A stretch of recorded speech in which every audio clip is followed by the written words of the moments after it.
I've added to my makeup and I like it. This is again another look sort of from the GLAMINATRIX sugar and spice palette, but I'm using the shade Fennel all over the lid and mixing it with other shades. So Fennel is that one there.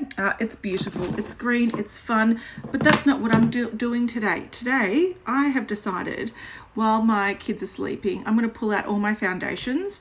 How many do I have? Hang on. I have 17 liquid foundations. I also have powder foundations. They're not going to be part of this. But what I've noticed is I've got so many different tones. A good example is, like, look at the difference between those. Neither of those suit me. Why do I have them?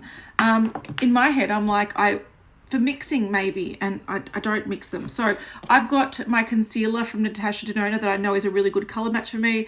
It looks a little bit grey almost compared to my skin, but it neutralizes redness really well and it suits my light olive tone. So I'm going to swatch this, and I'm going to swatch all my foundations alongside it, and if it's varying wildly from the concealer shade, I'm going to get rid of it unless I am obsessed with the formula, because I have too many. This is going to take me years to get through, and I just don't want this many foundations that don't suit me.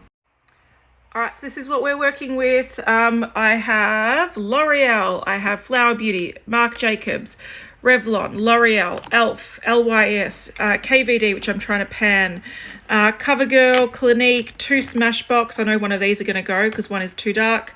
Australis, Misha. This is the Perfect Cover BB Cream. I tried a different shade, I think a lighter shade, and it was too light grey for me. I think I tried a darker shade. I've now gone a lighter shade, but we'll see how we go.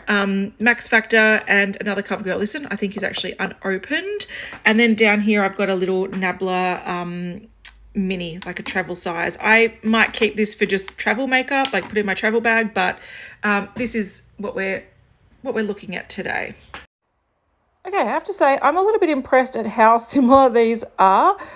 So at the top, we have the concealer. Then we have the L'Oreal Infallible in the shade. This is not available in Australia anymore. I want to pan this. There's not much left in it.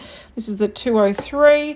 That is surprisingly a good match. I know that this Flower Beauty Light Illusion foundation in the shade, it is down here, Ivory L2. That actually looks a bit light, but it works for me really well in winter. The Marc Jacobs one is too light. That's the next one down. This is in the shade Light 150. So that's the 4th one down, but it also doubles as a concealer, so I'm going to try to use that as a concealer. Then we have Revlon Color Stay. Shade is Nude. I used to be 220 Natural Beige, so I've actually gone down, and that's actually a good shade for me as well. So that one is, I'll make a mark because I can't point to it. We have a very light one. This was in a bargain bin, and it is too light. I thought I'd keep it as a sort of mixer, but I don't really use it, and I don't really like the formula. This is N1 Ivory, and you can see it's that very light one. Very, very light. That one's going, so decluttering that one. The ELF Camo CC Cream. This was ordered online. Light 210N, and that one you can see underneath the light one is way too dark for me. Strangely enough, the next one's a very, very peachy, but it works really nicely for me. So this is the LYS Triple Fix Foundation Serum, and the shade is LP4. So even though compared to all of these, it is the most peachy, it works really nicely in winter. And then we've got the Kat Von D one that I'm panning. This one's probably nearly done, so I'll hold on to that one. And the shade is not too bad. Tiny bit light for me, but totally fine. And then CoverGirl Outlast Extreme Wear 3-in-1 Foundation, 825 Buff Beige is the very bottom one. That one looks all right as well. Like it's, look, I'll take a little bit of the concealer and we'll swatch it next to it.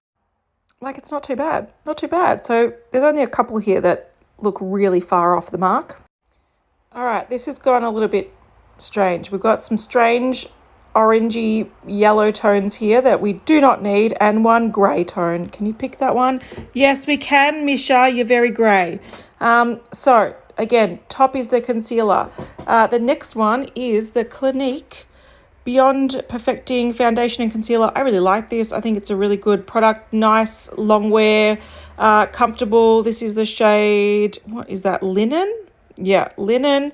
Apparently, quite a nice match. The one below that, a little bit light, and the one below that, a little bit, oh, look, a little bit dark.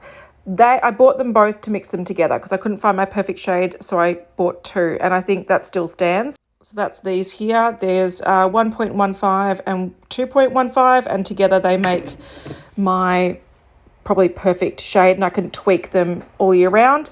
That runny separated orange monstrosity is this. I didn't mind this foundation, but it's apparently quite old and not working very well. The shade was L45 Light. That one is going. And below that you'll see the Australis Fresh and Flawless Skin Tint. That is also very, very orange. They always have really, really orange toned products. So this one is probably going to go as well. I think that shade is natural. Now I could, and I might do a test, mix it with this, which is the Misha Perfect Cover BB Cream shade 21. I think I previously had the shade 23. I don't know. I panned it. It was really, really, really grey on me, made me look dead. This is no different. You can see how grey it is compared to the other ones, but it is also good to neutralize. So to mix with those ones that look very, very orange. So I'll do a bit of a mix in a second. That really brown one underneath, I don't know what happened. This one, I didn't realize it was such a little 75 golden. How did that turn so brown? Let me swatch this again on my hand. Let me just show you a clear-cut case of oxidizing. That is it squeezed out, blended out. It looks like a bronzer. What the heck? That is going. And then lastly, down the bottom, out of focus, what are you doing is my CoverGirl Outlast Day Fabulous in the shade 840. I don't even know if this exists anymore. This is so old, but it's been unopened. I'm going to use this eventually and pan it, even if it doesn't exist anymore. But this sort of peachier shade actually works really nice on me in winter. So yeah, I'm going to get rid of the orangey tones. I'm going to get rid of that oxidizing brown.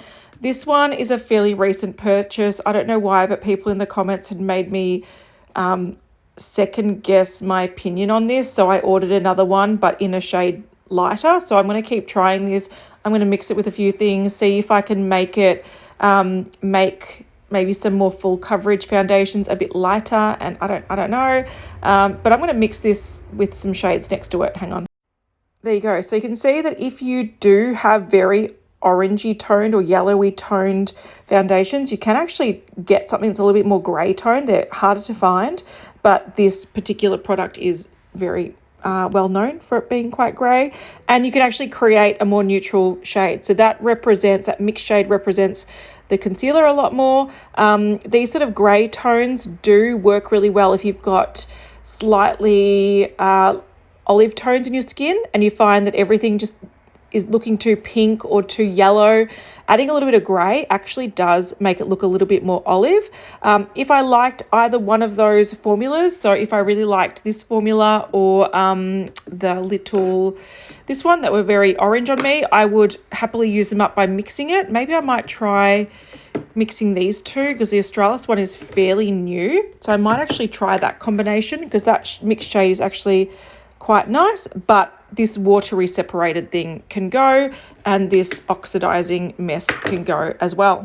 So in all of that, what have I learnt? Well, I'm going to keep these two out for panning because this one's nearly used up. These are both nearly used up. I want them gone. I'm going to test these for mixing to see if I can modify them and make them individually. I don't like them, but maybe together I can make something I really do like. And then these are going. So I quite like sometimes taking a bit of inventory, taking a shade that you know really matches you, and then going through your products and seeing what isn't working and getting rid of it, or what can you focus on modifying and mixing. I think it's a really good way to just take some inventory and just keep your not collection fresh, because like I said, I've got some very old foundations in there, but just keep on top of knowing what's in your collection.